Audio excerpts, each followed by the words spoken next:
모든 사주팔자는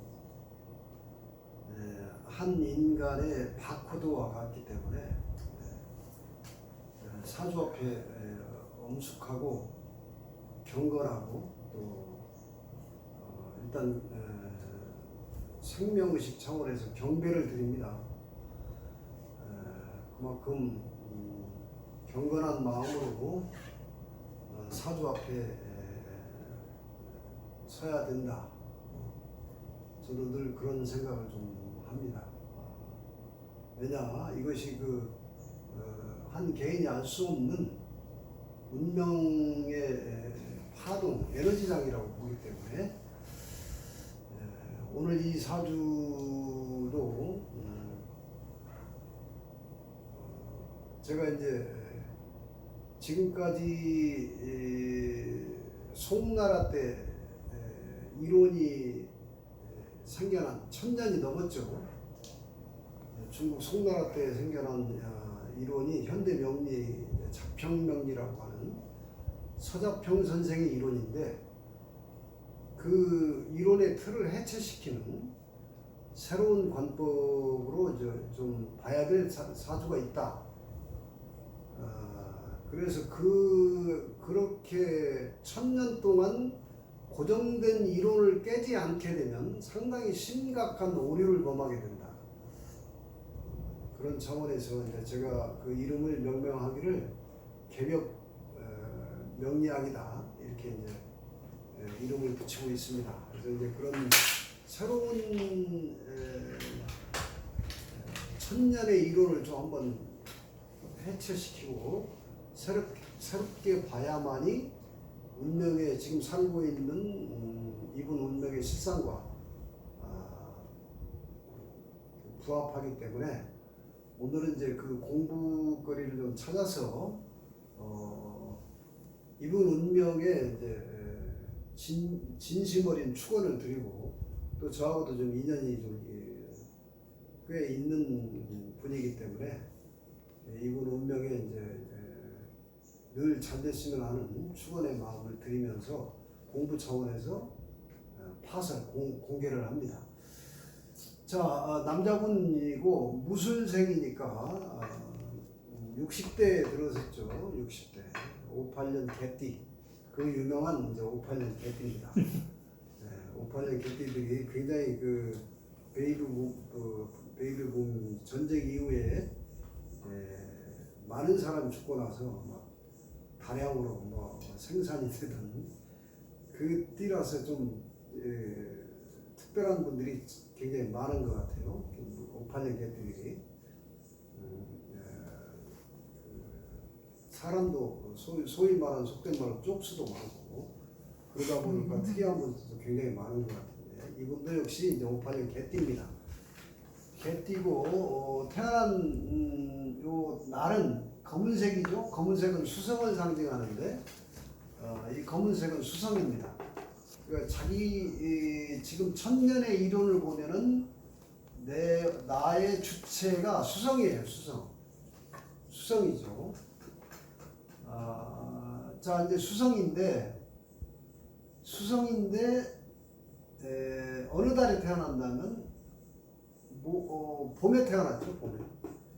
봄에 수성, 이렇게 이제 해석을 하게 되는데, 문제는 지금 이 검은색 색깔만 보면, 이제 사주를 잘 모르더라도 색깔만 보면 이게 색깔이 지금 전부 5개의 오행의 별들을 나타내는 색상이에요. 이 검은색이라고 하는 것은 지상계에 있는 모든 검은색에는 수성의 별 기운이 응기하고 있어요. 그러니까 제가 이렇게 약간의 검은색의 옷을 이렇게 입으면 요 수성의 에너지가 강력하게 이렇게 끌어당김을 하고 있는 거예요. 그러니까 모든 검은색들은 수성의 기운이 들어있는 거예요. 그래서 이제 검은색 식품 같은 것도 수성의 에너지가 상당히 강하게 색을 띠고 있는 겁니다.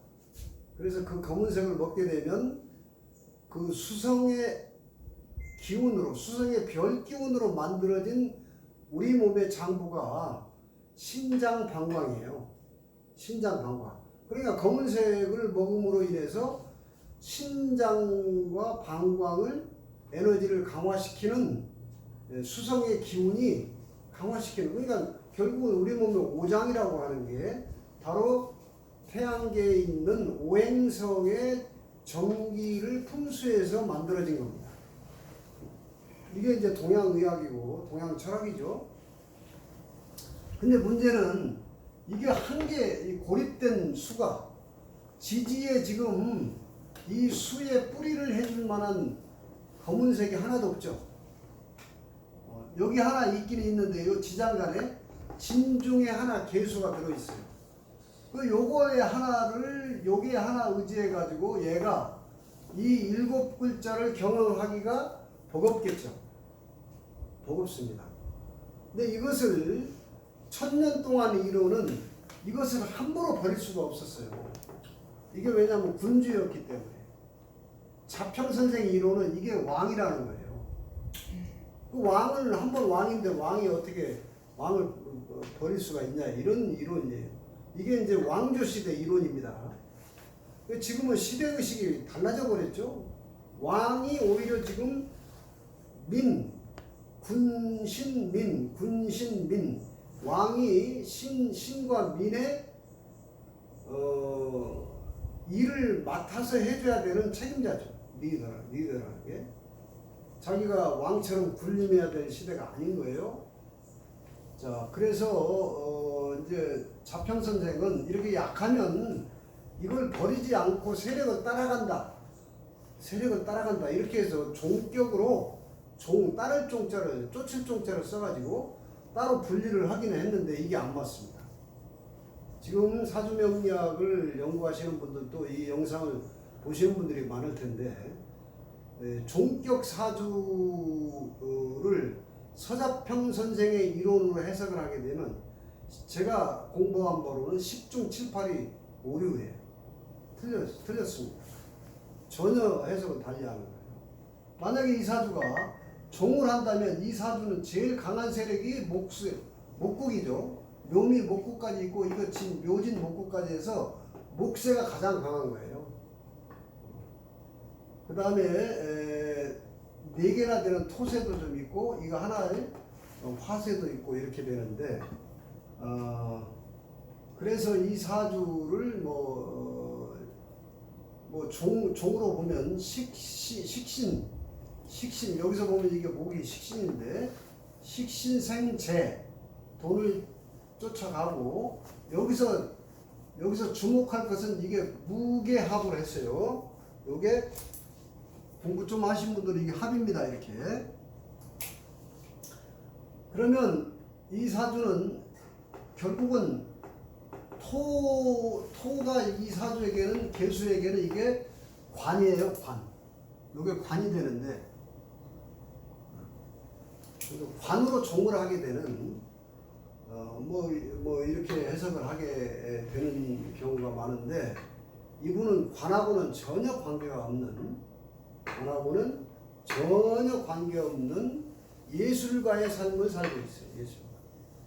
타고난 예술가입니다. 여러분 지금 여기 특히 여기 묘술이 이게 필법이라고 하는 건 춘추 필법이라고 명리학을 해석하는데, 이게 필법, 글재가 타고나고, 그 다음에 이 묘술이 있게 되면 여자들도 이 묘술이 있으면 그림을 그리는 사람들이 많습니다. 화장술에 뛰어나고, 이게 도화살이거든요. 도화살이 묘술이 있게 되면은 그림을 그리는 분들이 굉장히 많고, 저도 묘술이 있어가지고 끝까지 그림을 포기하지 않고 그림을 또 그리고 있는 거예요. 그리고 묘술은 또 뭐냐? 글재, 글을 쓰는 재주. 이게 이제 제 사주도 이 묘술이 강하게 있어요. 자, 그래서 이분은 평생 그림하고 결혼하신 분입니다. 아예 결혼도 안 하시고 평생 그림만 그리셨어요. 그러니까 이제 그림에는 이미 전생부터 이런 글자가 다 전생의 글자예요. 여기 연월주는 특히 전생입니다. 이쪽에는 일과 신은 전생에 약간의 습기를 가지고 이번 생에서 더 증폭시키는 역할을 한다면 여기에 있는 글자들은 특히 전생의 기억과 습관을 강력하게 저장하고 있어요. 그래서 전생에 그림을 많이 그렸던 화공이었다고 볼 수 있겠죠. 자, 근데 이제 제가 이제 어떻게 보냐면 지금 오늘날의 이 시대는 요게 양간인데, 양의 시대가 아까 좀 전에 우리 태아님 민주시화 때도 했는데 이 양을 중심으로 했던 낙서 시대. 근데 지금은 요 지장간이 음양이 다 들어있어요. 그래서 일지를 굉장히 중시해야 됩니다. 일지. 얘가 무력하기 때문에 요게 남편이 무력하면 아내가 가장 역할을 해야 되는 거예요. 그래서 여기에 있는 글자, 얘가 무력하니까 여기에 있는 글자가 힘이 있게 되면 얘를 주체로 삼아버리는 새로운 관법으로 지금 오늘날의 사주는 해석을 해야 된다. 이것이 이제 제 주장인데, 여기 보면 요 목세가 강해졌어요, 목이. 근데 요 미중에 을목이 하나 있는데 미중에 을목이 여기로 튀어나간 거예요. 그래서 얘가 일로 나가가지고 이것으로 주체적 역할을 해버리는 거예요. 그러니까 남편이 무력하니까 아내가 이 강한 목세의 기운을 강하거든요, 목이. 요 미중에 을목을 탁 투출시켜가지고 요게 남편 대신 역할을 해버리는 거예요. 이게 이제 개력 이론입니다. 그래서 얘는 무력해서 7글자를 거느릴 경영할 능력이 없는데 얘는 강력하게 목이 강해져 가지고 이 7글자를 능히 다스리고도 남는 거예요.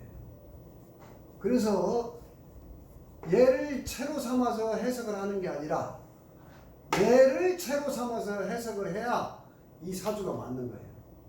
자, 이 사주는 을묘, 여기 을묘 아주 간여지동, 아주 힘있고 고집 있는, 그리고 끈질긴, 아주 끈기 있는 나무예요, 나무. 근데 이 나무는 큰 나무가 아니라 화초목이라고 해요. 봄의 화초목. 자, 그래서 이 나무가 꽃을 피웠나 못 피웠나? 여기 꽃이 있죠? 화려하게 꽃을 피우고 있는 거예요. 이 병화는 여기에 뿌리가 있어요. 여기에 뿌리가 있어요. 그래서 이 병화는 살아있는 꽃이에요. 그래서 이 나무가 화려하게 꽃을 피우고 있다. 이게 상관인데, 상관. 이 상관이 또 예술성이에요. 상관은 예술성, 종교 철학. 자, 그러니까 이 나무가, 보세요. 나무가 꽃을 피워서, 이 봄의 나무는 물이 필요하지가 않습니다. 이 묘월의 나무는 이미 해동이 돼가지고 물을 잔뜩 나무 줄기에다가, 봄에 이 계절의 나무를 보세요. 물이 다 올라와 있어요. 그래서 물을 필요로 하지 않아요. 그럼 여기 또 물이 있기 때문에 물은 충분한 거예요. 물이 필요 없다. 그럼 뭐가 필요하냐? 이 나무는 꽃 피우고 싶다는 거예요. 불 필요하다. 불. 오히려 원래 내가 방해하고 있는 겁니다.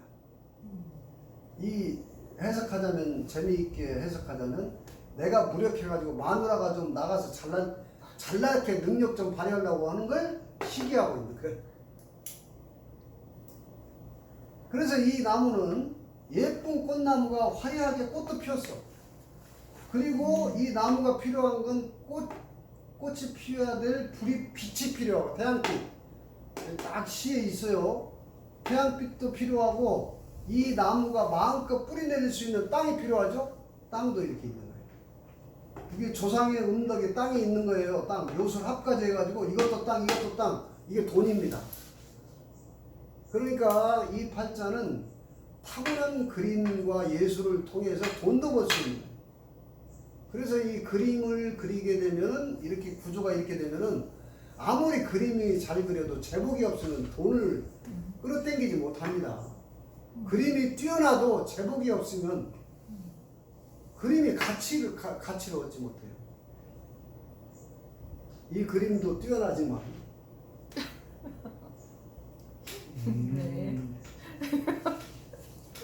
이게 아니 역학도 그래요. 역학이 물론 기본적인 실력의 경계선은 넘어서야 상담도 하고 교육도 하겠지만은 아무리 실력이 뛰어나도요 역학자가 제복이 없으면은 찾아오는 손님이 많지가 않다 이 얘기지. 어지간한 실력은 어지간한데 제복이 많으면 그렇게 문전성시를 이루는 겁니다. 이게 난센스죠. 그 이사주는 제복도 있는 거예요. 동나가 화를 했거든요. 쟤하고 여기도 돈 여기도 돈. 자 그래서 사주가 이렇게 바꿔놓어 보니까 신약이 아니고 신강해졌고 묘술을 이게 이 춘추 필법 예술 그림의 타고난 그림의 솜씨를 화려하게 꽃피우고 있는 아주 훌륭한 화가죠. 화가. 특히 화가가 이렇게 묘목 이게 현침이라고 뾰족하고 이것도 현침이에요. 뾰족한 이런 글씨 있으면 예리한 붓을 가지고 아주 신기를 발휘하는 능력을 발휘합니다. 요게 뾰족한 침, 요게 붓이 뾰족하죠. 여러분 붓이 뭐냐면 붓이 그 붓 끝에 있는 털이 사람의 마음의 마음의 에너지를 예리하게 전달하고 그래서 서해가 도라는 거예요. 마음을 다스리는. 이 붓 끝에 신기가 예리하게 전달되기 때문에 그래서 이게 마음이 흐트러지게 되면 글도 안 써지고 그림도 안 그려지죠. 민감하게 신기가 마음의 에너지가 전달되기 때문에 그 집중력이 이런 뾰족한 글자들이 있으면 집중력이 굉장한 거예요. 실제로 놀라운 그림 솜씨를 보이고 있는데 자 그러면 중요한 것은 이렇게 돈복도 있고 재능도 뛰어난 이 팔자가 문제는 대운이에요. 이렇게 원국은 이렇게 타고났어도 대운이라고 이 대운 자 화토가 좋아요. 이 사주는 볼 것도 없이 화토. 이 개수로 보면은 금수가 좋아야 돼요. 약하니까 개수로 보면 흰색과 검은색 운이 와야 좋은데 이건 뒤집어졌다 개벽으로. 그래서 이 나무 입장에서 보면 태양빛인 빨간색이 오고 그 다음에 뿌리 내릴 수 있는 땅만 오게 되면 오케이다 이거예요. 이거 초반부터 룰루를 안 나죠. 여기서 10대, 20대, 30대, 40세까지 룰루를 안 나요.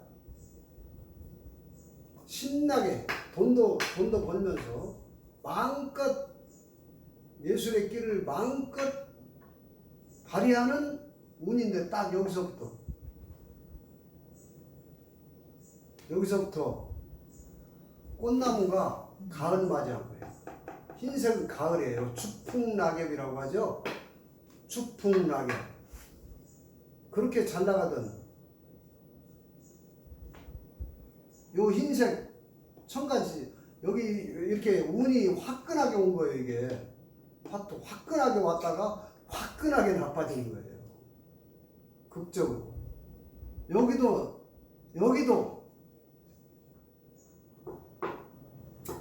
제가 만나 뵀을 때 요 신대원에 만나 뵌 것 같은데 그때 만났나요? 유대원 이대원에 만났죠. 신유대원에. 근데 이게 요게 신유대운이 이 사주에게는 이게 편관이라고 하는 거예요. 7살.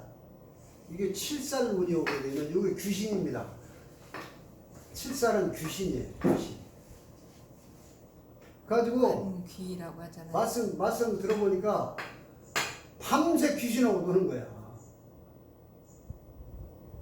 예술가이기도 하지만 그래가지고 겨우 잠이 드는 게 새벽 예불 저 산에서 저 조그만 암자에서 둥 타종을 하게 되면은 예불 종을 치면은 이 놀던 귀신이 그때서 사라진대요. 그것도 하나의 방편적 신노름을 하는 것으로서 액땜을 하는 겁니다. 그러니까 칠살이라고 하는 거는 이거 칼날이에요. 요 신금 요 칼날이에요. 전정가위. 요 묘목을 그대로 와서 지금 치는데 다행히 요게 조상의 음덕이 요거를 조금 막아주긴 하지만 요게 굉장히 불길한 운에 그런 걸로 액땜을 하는 겁니다.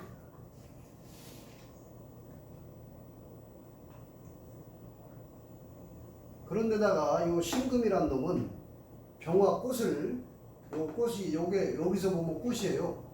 꽃을 떨어지게 하는 거. 합을 해가지고 요거 꽃 떨어지는 거예요. 이게 지금 을목은 이게 나가는 길이의 숨통입니다. 병화는 신유 만나면 아주 끝입니다. 이거 합을 해가지고 사지로 들어가 버려요.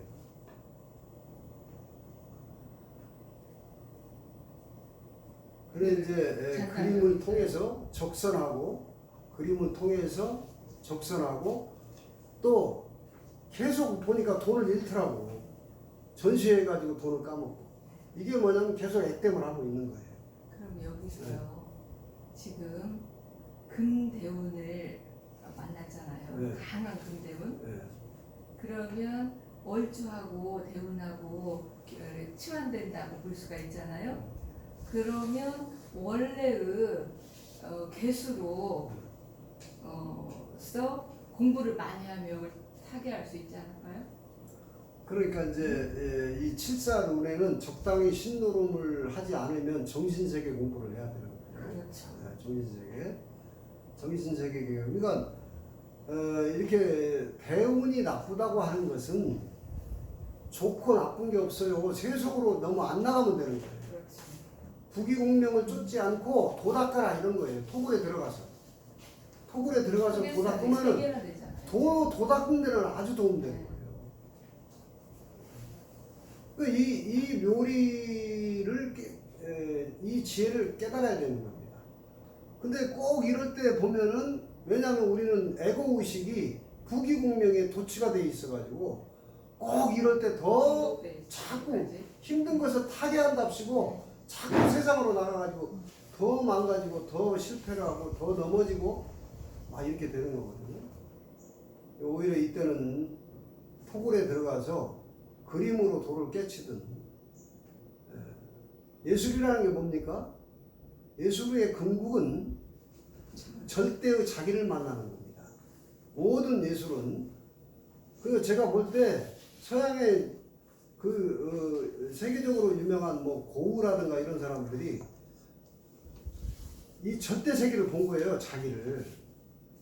이게 현상계하고 절대계하고 왔다 갔다 하면서 정신 분열이 와버린 거예요. 그래서 그 현상계하고 절대세계, 그러니까 이 현상계가 가상세계인데, 이게 가상세계인데, 절대세계를 뚜렷하게 보지 못하고, 여기서 왔다 갔다 혼돈에 빠져가지고 자기 귀를 잘라버린다든가, 남들한테 정신병자 속에 들여다든가, 정신병으로 입원해가지고 막 그 예술가들이 그런 것이 이 절대세계하고 이 현상계하고 혼돈에 빠져버린 거예요. 더 깊이 딱 들어가가지고 절대세계를 분명하게 보고 깨달아버려야 되는데, 그래서 절대세계를 멀쩡한 의식을 가지고 절대세계를 그림으로 표현하는 거예요. 음악으로 표현하고. 근데 여기 애매한 경계점에서 가리를 분명히 못 타버리니까 정신분열로 가버리는 거예요. 이거 근국은 예술도 철학도 예술도 종교도 궁극은 자기의 절대세계 본질을 만나서 그 본질의 세계에서 현상계를 표현하는 거예요. 시도 3차원의 현상계를 4차원으로 들어가서 시를 써야 그 시를 명시를 쓰는 겁니다. 신의 음성을 빌려가지고 신의 음성을 빌어서 현상계를 썼을 때 명시가 되는 거예요. 신의 언어로 현상계를 노래하는 거예요. 이게 시의 본질입니다. 시뿐만이 아니에요. 그림, 음악, 절대세계로 들어가는 거예요. 자, 이렇게 이치가 분명한 건데 거기서 애매하게 그 경계선에서 그림에 들어가는 순간 4차원인 절대세계로 몰입을 해가지고 빠져 들어가는 거거든요. 근데 거기서 정신을 똑바로 차리고 현상계를 봐야 되는데 그 그림을 그리는 동안에 거기에 무라일체가 돼가지고 몰입을 해서 4차원의 세계를 보는데 현상계로 돌아오면 현상계는 4차원의 그 세계하고는 또 완전히 다른, 여기서 혼란이 와버리는 거예요. 정신분열이 여기서 오는 거거든요. 그러니까 앞으로 지금 메타세계라고 해요. 메타버스라고 하는 게 가상세계인데 가상세계에 빠져가지고 거기서 놀다가 보면 거기서 취해서 놀죠.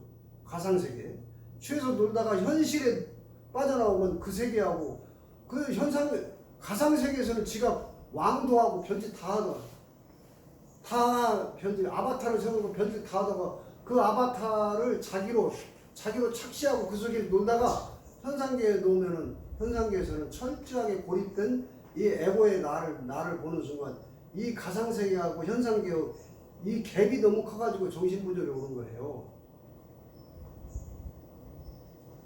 그래서 깨달아야 됩니다. 그림도 예술도 종교도 철학도 이 4차원의 본질이 나라고 하는 분명한 또렷한 깨달음을 얻지 않으면 정신병에 시달릴 수가 있어요.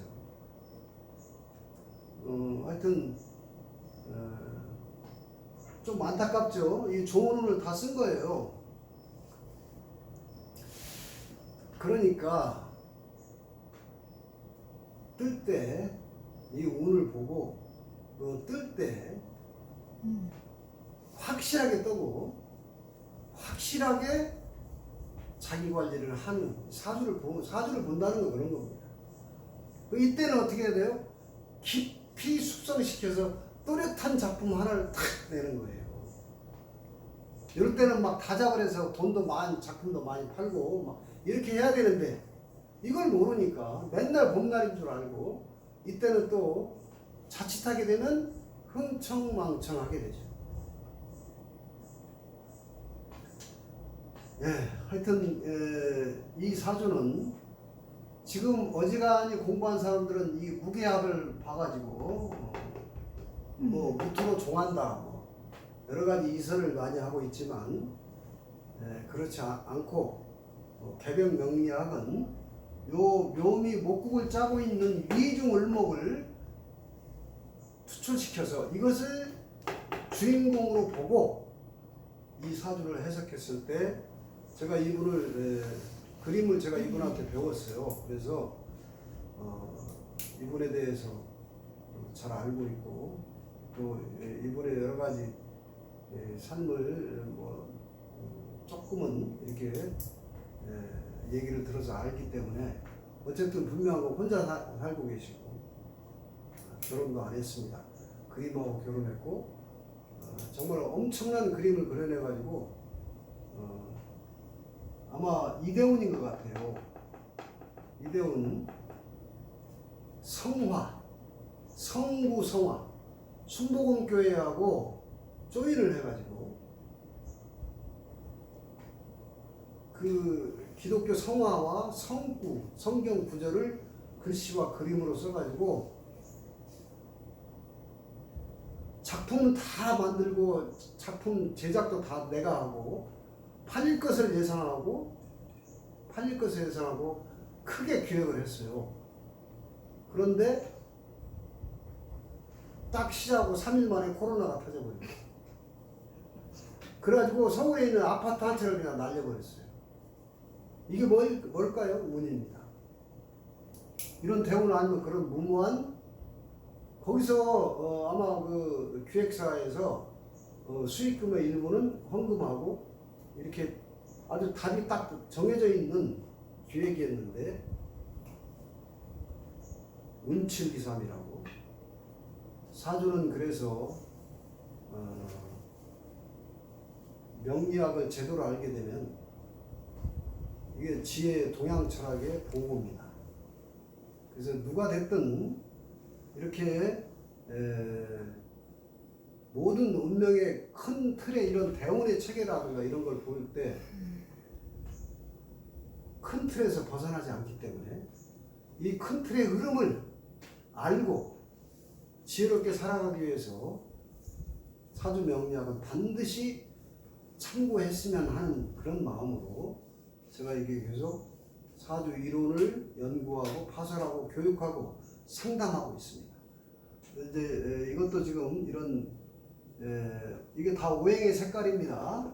요건 목이고 목성이고 토성이고 수성이고 화성이고 금성이고 다 색깔만 봐도 이렇게 공부를 하지 않아도 이 설명을 들으면 이해가 금방 되실 것 같아서 이런 오방색을 이용해서 간지를 이렇게 칠판에 붙는 자석으로 제작을 했습니다. 그래서 기왕 이렇게 설명을 하는 걸 아마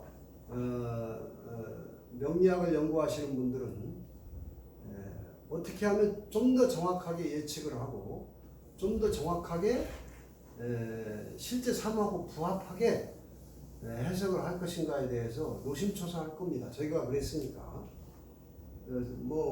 이게 100% 완성이 어디 있겠습니까?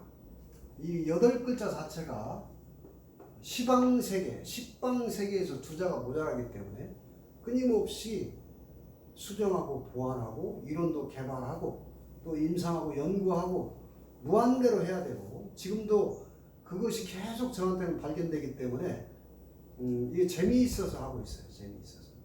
그리고 대부분 상담을 해본 운명의 틀에서 거의 벗어나지 않고 다 그렇게 살고 있는 모습을 보면서 이 사주를 좀 더 심도 있게 잘 연구해서 많은 사람에게 좀 남에게 도움을 주는 학문으로 빛이 되고 소금이 되는 학문으로 발전시켜야 되겠다는 확신을 가지고 오늘 또 좋은 공부 자료로 이분 또 여기 오면 노란 글자가 있네요. 이런 데를 제가 동의도 안 구하고 이름은 공개하지 않습니다.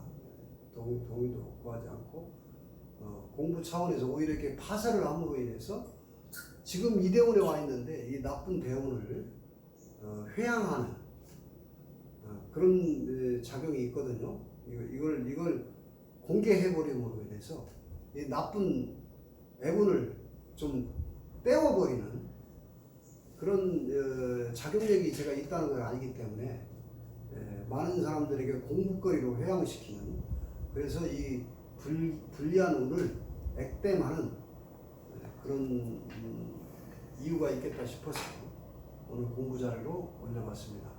공부하신 분들한테는 크게 도움이 됐을 거라고 봅니다. 자, 오늘 사주 명리학, 재령 명리학 해석은 이것으로서 마치겠습니다. 애쓰셨습니다.